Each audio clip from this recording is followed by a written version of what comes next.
Have you ever wondered if what you're feeling is just sadness or something deeper?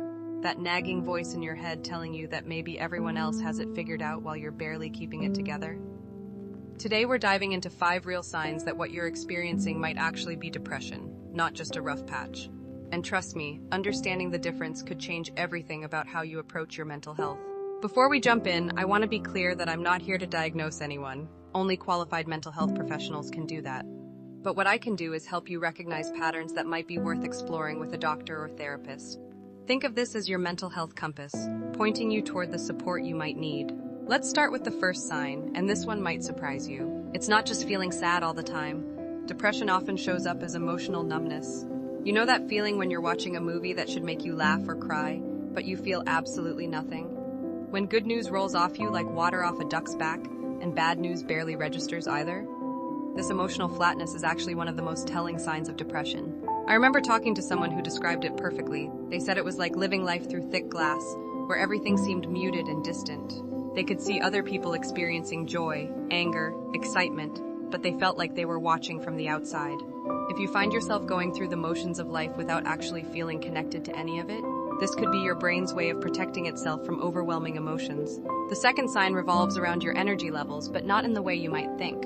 We often picture depression as lying in bed all day, unable to move. And yes, that can be part of it. But depression energy issues are more complex. You might have what I call phantom fatigue, where you feel exhausted even after a full night's sleep. Or you might experience restless exhaustion, where you're tired but can't sit still. Some people with depression actually become hyperactive as a way to outrun their feelings. They pack their schedules so full that they don't have time to think. Others find that simple tasks like showering or making breakfast feel like climbing Mount Everest.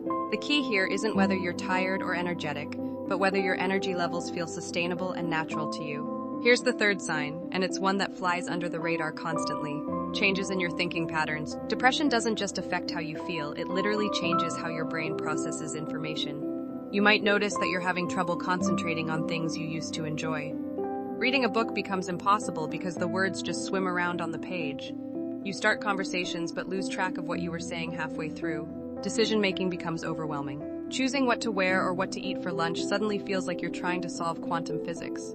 Your memory might feel foggy, like trying to remember things through a thick haze.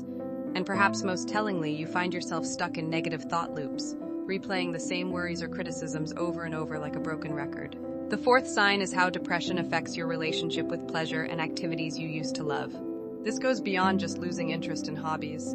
It's called anhedonia, and it's like your brain's reward system has gone offline. Things that used to give you a rush of satisfaction, whether that's your favorite TV show, spending time with friends, or even eating your favorite food, suddenly feel pointless or require tremendous effort. You might find yourself scrolling through social media for hours, not because you're enjoying it, but because nothing else seems worth doing. Or you might stop reaching out to friends, not because you don't care about them, but because socializing feels like an impossible task. This isn't about being lazy or antisocial, it's about your brain chemistry affecting your ability to experience reward and motivation. The fifth and final sign is perhaps the most important one to recognize. It's the way depression affects your sense of self and future. Depression has this sneaky way of convincing you that negative thoughts about yourself are facts rather than symptoms. You might find yourself believing that you're fundamentally flawed, that things will never get better, or that you're a burden to others. These thoughts often feel so real and convincing that you don't even question them. You might catch yourself thinking in absolutes, using words like always and never. Always mess up, never get anything right, always disappoint people. Depression also tends to make the future look impossibly bleak. Making plans feels pointless because you can't imagine feeling better or things improving. Now here's what I want you to remember. If you recognized yourself in several of these signs, that doesn't mean you're broken or weak. Depression is a medical condition just like diabetes or high blood pressure. It responds to treatment, whether that's therapy, medication, lifestyle changes, or a combination of approaches. The most important step is reaching out to a mental health professional who can properly evaluate what you're experiencing. Many people wait years before seeking help because they think they should be able to handle it alone, or they're worried about being judged.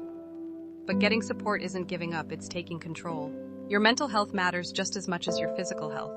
And just like you wouldn't try to treat a broken bone by yourself, depression deserves professional attention and care. If this video resonated with you, please share it with someone who might need to hear this message.